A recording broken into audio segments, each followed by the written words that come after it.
예, 오늘 목요일 2016년 말부터 2년 6개월 동안 이어져 왔던 이른바 국정농단 사건에 대한 대법원의 판결이 나옵니다. 박근혜 전 대통령의 최종 형량과 함께 집행유예로 풀려난 이재용 삼성전자 부회장의 재구속 여부도 가려지게 될 텐데요. 네, 전지현 변호사와 함께 관련 내용들 짚어보겠습니다. 예, 어서 오십시오. 안녕하세요. 예. 자, 국정농단 사건에 대한 최종적 사법 판단으로 볼 수 있는 상고심 판결이 오늘 29일에 내려집니다. 법원이 일단 오후 2시에 생중계를 하기로 결정을 했는데 대법원이 보니까 핵심 인물이 세 사람이죠. 박 전 대통령, 최순실 씨, 이재용 부회장의 재판을 묶어서 진행한다고 하는데 이거는 왜 그런 겁니까? 그럴 수밖에 없는 게 지금 구조가 뇌물을 이재용 회장이 줬고 최순실 씨와 박근혜 전 대통령이 공모해서 받았다는 거잖아요. 예. 준 사람과 받은 사람이 있으니까는 같은 사건에서 그러니까 지금 쟁점이 동일할 거란 말이에요. 얼마를 받았는지 주면서 뭐를 부탁해야 되는지 같아야 되는데 이게 문제가 뭐냐면은 세 사람을 각자 재판을 하다 보니까는 재판부마다 하급심에서 다 얘기가 달랐던 거예요. 네. 예를 들어서 이재용 회장이 2심에서는 뭐 첫 번째로 얼마를 받았는지와 관련해 가지고는 말 이름이 비타나브이 라우싱 살시도였죠.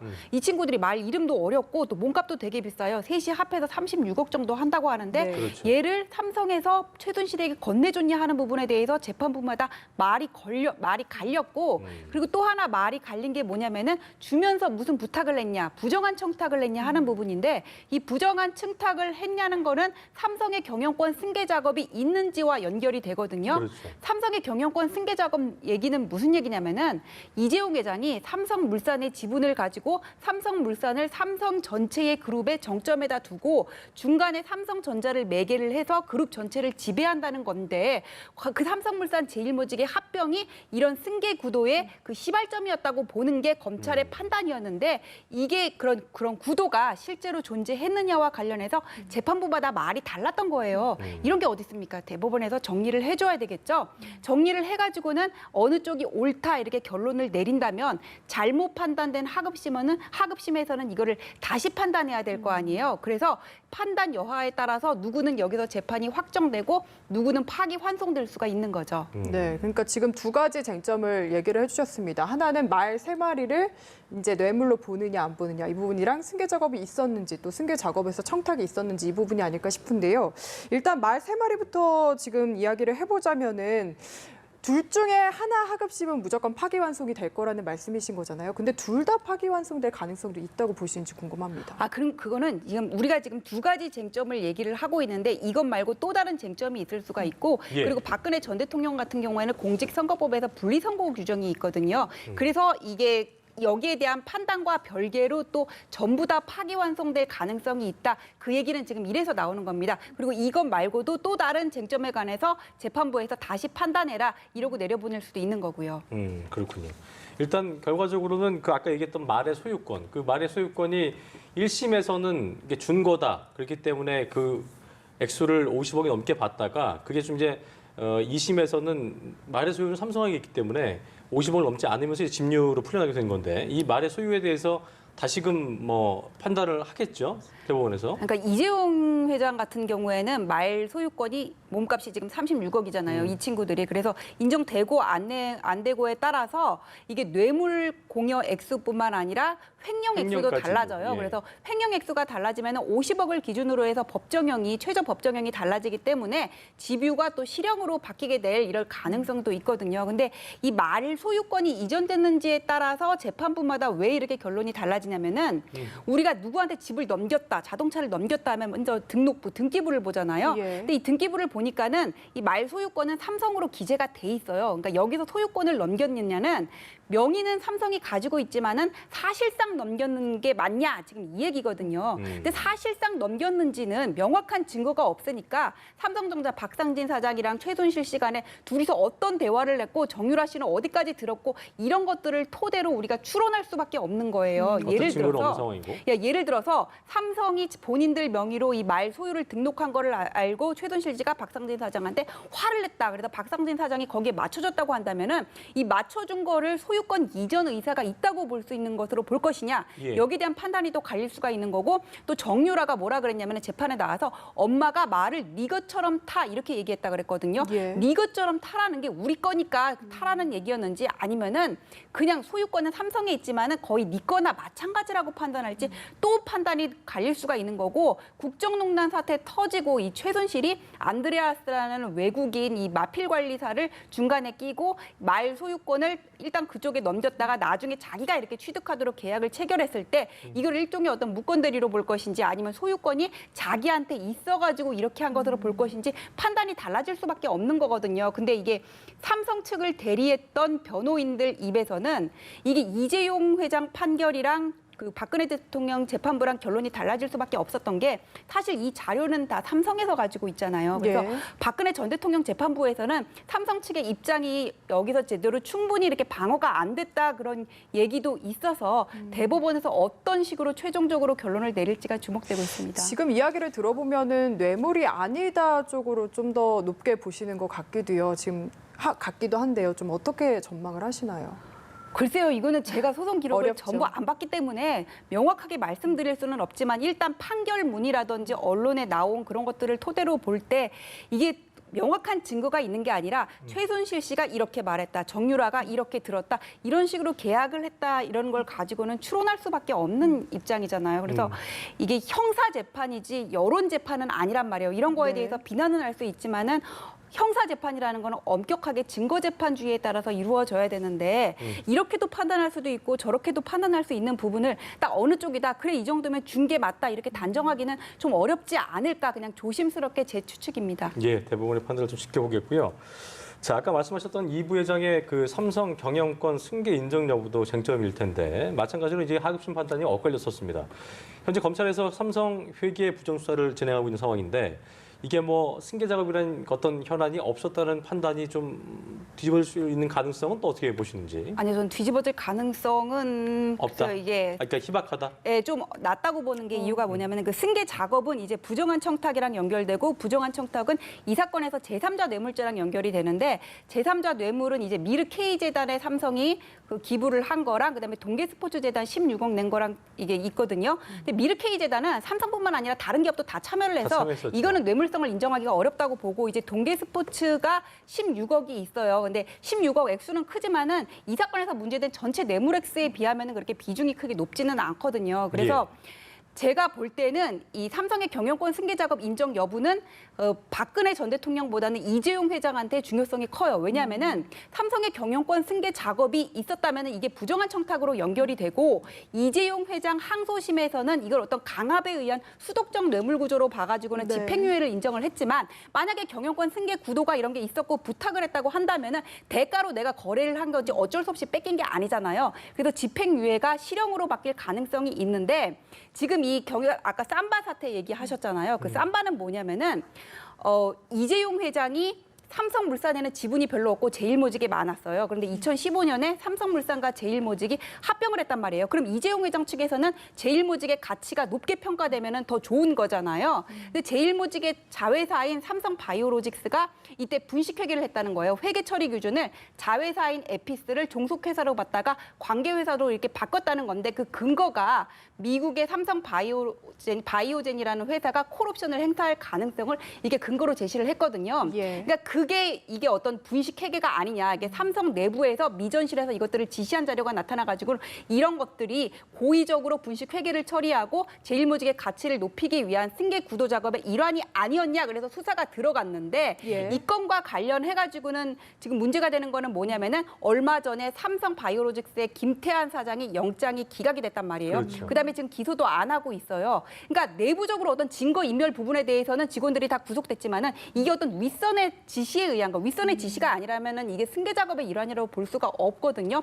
거기에 대한 거는 아직 그 범죄 소명이 안 됐다고 볼 수가 있는 거고. 있다면은 기소가 됐을 텐데, 그렇죠? 예, 그렇죠. 예. 그리고 또 문제가 뭐냐면은 이 미국의 바이오젠이 실제로 2018년 6월 정도에 콜옵션을 행사를 했어요. 주식 매수 청구권에. 그러면은 종속회사에서 관계회사로 이 분식 기준을 회계 기준을 바꾼 게 이게 정당성이 부여된다고 볼 수가 있고 그리고 증선위의 결정도 오락가락했어요. 이게 삼성 바이오로직스의 이 회계 처리가 분식 회계냐 아니냐에 관해서 전문가들도 의견이 나뉘고 증선위 결정도 오락가락했기 때문에 지금 이게 무슨 판결이 선고가 난 것도 아니고 지금 이 상황에서 그 수사가 개시됐다는 것만으로 대법원에서 이걸 어떻게 참조하기도 어렵고 지금 그러겠네요. 진행되는 상황이 결코 어떤 삼성 측에 불리한 건 아니라고 보이거든요. 그래서 이 부분도 좀 인정될 가능성이 낮지 않을까 저는 그렇게 생각합니다. 네, 어쨌든 대법원의 최종 판단을 좀 지켜봐야겠고요. 네. 이슈 넘겨보겠습니다. 지금 목포 부동산 투기 의혹으로 연초에 시끄러웠던 손혜원 의원도 이제 내일 처음으로 재판에 서는데 이 부분은 그렇습니다. 어떤 점을 저희가 주목해서 봐야 될까요? 그러니까 검찰이 손혜원 의원을 기소를 했던 거는 뭐냐면은 어떤 공무상 취득한 부패방지법 위반이고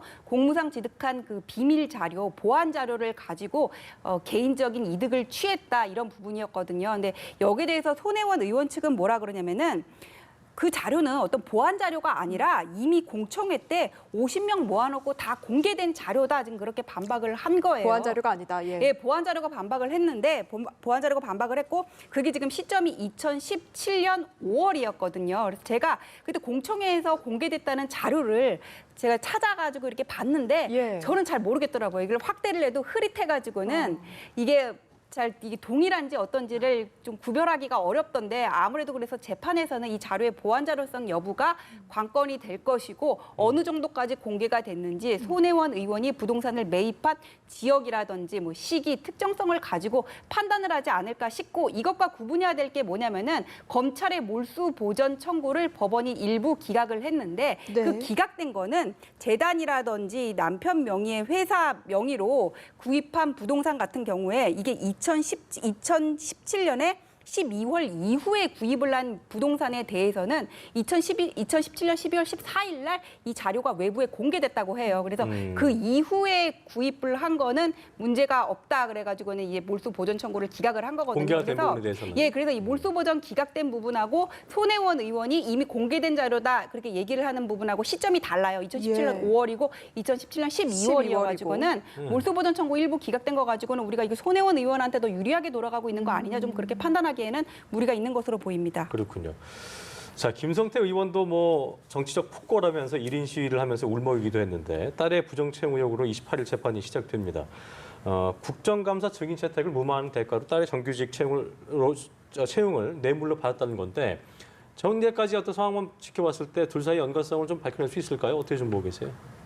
아니 저는 이게 처음에 김성태 의원과 관련해서는 그 딸 취업 업무방해 공범으로 기소한다는 얘기가 있었거든요. 근데 예. 공범으로 기소를 하기 위해서는 공모관계가 명확하게 드러나야 되는데 김성태 의원이 KT 측에 그거를 구체적으로 특정해서 요구를 했다 이런 증거가 없었던 것 같아요. 그래가지고 이제 틀었던 게 업무방해가 아니라 뇌물죄고 그 뇌물죄라는 거는 김성태 의원이 이때 환노위 위원장이었을 거예요 아마. 예. 그때 이석채 KT 회장을 국감에서 증인으로 채택하는 거를 무마해주는 대가로 딸 KT에 취업해주는 걸로 이게 교환을 했다. 그게 지금 뇌물죄로 기소한 요지인데 좀 이해가 안 가기는 해요. 여기서 과연 환노위 증인 채택을 무마해주는 것과 KT 채용을 해주는 것께 이게 대가관계가 있다고 볼 것인지 인과관계가 설령 있다고 하더라도 예. 국감에서 증인 채택을 무마해주는 게 과연 어떤 대가성이 대가성이 있다고 볼 것인지 그만큼 여기에 가치가 있는 대해서 것인지. 그만큼 가치가 있는 것인지에 대해서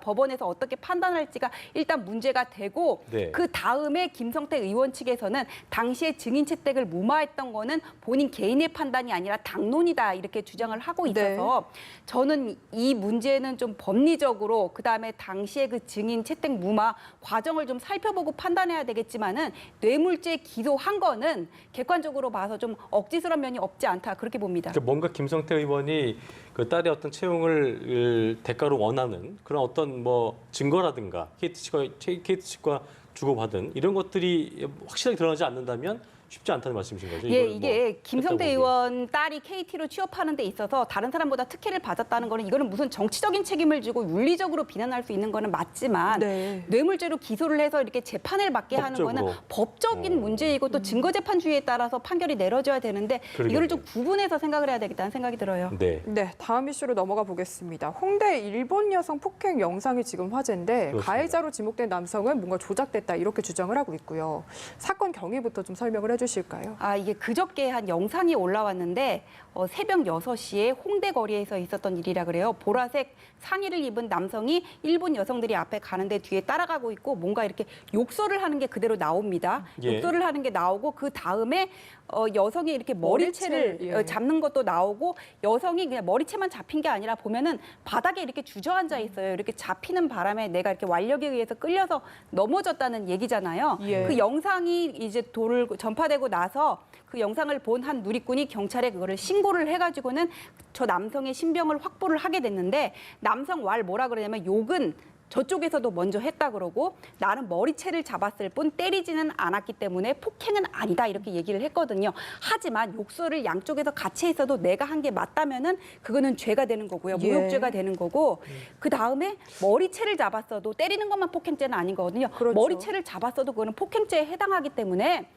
그 남성의 어떤 변명은 남성의 그런 주장은 그냥 구차한 변명 정도로 들립니다. 사실. 그 동영상 조작했다는 건 어떻게 좀 들으셨어요, 그건요? 동영상 조작 관련해서는 경찰이 조작의 가능성이 가능성이 없어 낮다. 보인다, 예. 가능성이 낮다 그렇게 발표를 했기 때문에 네. 좀 더 이렇게 정확한 거는 경찰의 조사 결과를 지켜봐야 되겠지만은 저 일본 여성이 굳이 그거를 조작해가지고 그렇죠. 올렸을까 거기에 대해서는 좀 의구심이 들어요. 구차한 변명으로 좀 예상이 되고 있는 상황인데 일단 경찰은 남성을 귀가 요치를 시켰습니다. 이게 긴급 체포 요건에 해당이 안 된다고 하더라고요. 이 부분에 대해서. 예. 지금 문제가 되는 게 여성이 어떤 상처를 입었거나 그런 게 아니라 단순 폭행에 해당하고 욕만 들었다면은 모욕죄 그다음에 뭐 폭행죄 정도 되는데 이 형량이 낮아가지고는 긴급 체포 요건에 해당이 안 되고요. 일단 여성이 처벌의 의사를 표시했다고는 하지만은 예. 긴급 체포는 이렇게 장기 3년 이상의 중대한 범죄에 대해서 하는 건데 이건 좀 문제가 해당이 일단 안 되고 이후에 조사하려면 만약에 출석 요구를 했을 때는 어떻게 해야 돼? 나와야 되는 거죠?